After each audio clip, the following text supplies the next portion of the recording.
बिस्मिल्लाहिर्रहमानिर्रहीम। अस्सलाम वालेकुम। मैं सेल्फ एडवोकेट मियां सदिया बस्तिया और आप देख रहे हैं मेरा YouTube channel daily law point. आज का जो हमारा टॉपिक है वो ये है कि एक मुल्ज़िम को जब पुलिस गिरफ़्तार करती है या किसी भी मुकदमे में, फौजदारी मुकदमे में वो इन्वॉल्व होता है, तो उसकी रहाई के लिए कितने हमारे पास रास्ते हैं उसको आज़ाद करवाने के लिए, उसको बरी करवाने के लिए, उसको जेल से आज़ाद करवाने के लिए, उसकी ज़मानत के लिए हमारे पास कितनी या किन किन तरीक़ों से जो मुल्ज़िम है वो बरी हो सकता है, किन किन तरीक़ों से उसकी ज़मानत हो सकती है, किन किन तरीक़ों से जो है उसको ज़मानत मिल सकती है, आज़ाद हो सकता है, डिस्चार्ज हो सकता है। इस वीडियो में मैं आपको बताऊंगा। आज तक आपने एक टर्म नहीं सुनी होगी, सिर्फ ये सुना होगा ज़मानत कबल गिरफ़्तारी में, अबूरी ज़मानत आपने सुना होगा, लेकिन ज़मानत बाद गिरफ़्तारी में यानी कि पोस्ट टेस्ट बेल में अबूरी ज़मानत आपने नहीं सुना होगा, ठीक है। और ज़मानत बाद गिरफ़्तारी में अबूरी ज़मानत को कौन सा सेक्शन डील करता है, कैसे होती है, वो इस वीडियो को लास्ट में मैं आपको बताऊंगा। वीडियो पूरी देखें, आपके लिए ये बहुत बेनिफिट है। फर्स्ट ऑफ ऑल तो हाँ, जब भी किसी मुल्ज़िम के ख़िलाफ़ मुकदमा FIR दर्ज होती है तो सबसे पहले वो जाता है ज़मानत कबल गिरफ़्तारी में, ठीक है। अबूरी ज़मानत में जाता है, अरेस्ट बेल बिफोर अरेस्ट में जाता है, जिसको जो सेक्शन है वो 498 डील करता है, CRPC पाक कोड ऑफ क्रिमिनल प्रोसीजर 1998।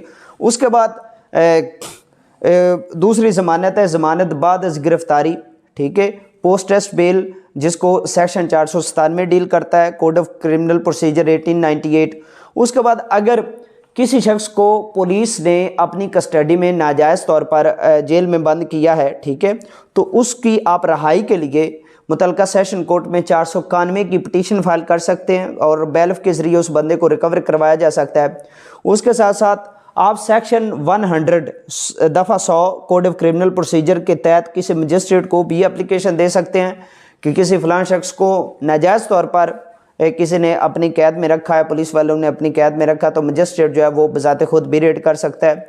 उसके बाद अगर कोई फ़ीमेल्स हैं वो किसी जगह पर इलीगल कन्फाइंड हैं, ठीक है, गैर कानूनी तौर पर उनको किसी ने रखा है, तो आप 552 552 कोड ऑफ क्रिमिनल प्रोसीजर 1898 के तहत एप्लीकेशन दे सकते हैं।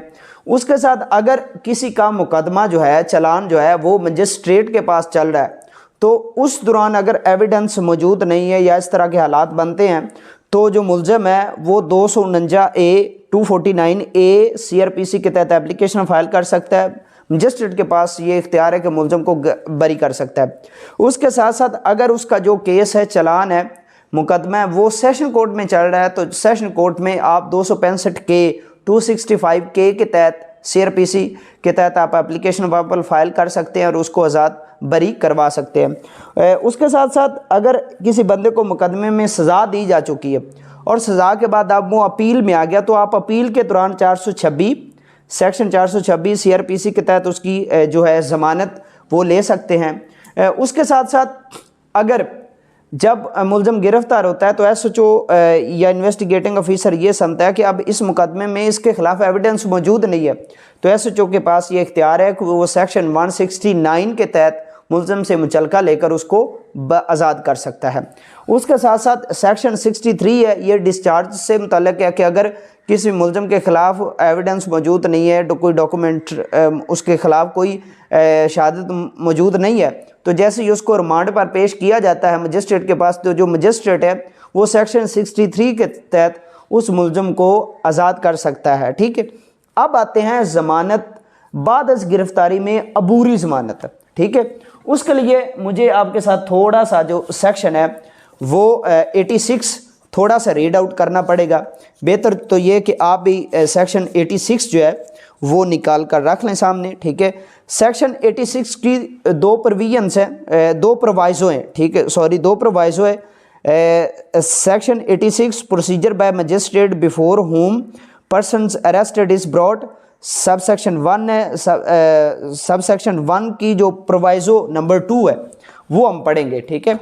Provided further that if the offence is not bailable and no direction has been endorsed under section 76 on the warrant, the session judge of the session division in which the person is arrested may subject to the provision of section 497 or for sufficient reasons release the person on an interim bail अब यहाँ पर वो कहते हैं कि जहाँ पर किसी शख्स के खिलाफ कोई अरेस्ट वारंट हो, ठीक है, और उसका सेक्शन 76 के तहत उसका मुचलके का आर्डर ना हुआ हो और जो जुर्म है वो नॉन बेलेबल हो, नाकाबिले ज़मानत हो, तो जो वहाँ का मुतलका सेशन जज है जहाँ पर उसको अरेस्ट किया गया, वो जहाँ का मुतलका सेशन जज है वो 497 के तहत है, सेक्शन 497 जो पोस्ट अरेस्ट बेल से मुतल्लिक है, 497 के तहत release the person on an interim bail, उसे अबूरी जमानत दे सकता है, उसे अबूरी जमानत देगा कि आप मुतलका कोर्ट में, मुतलका ज़िले की कोर्ट में जाकर वहाँ पर पेश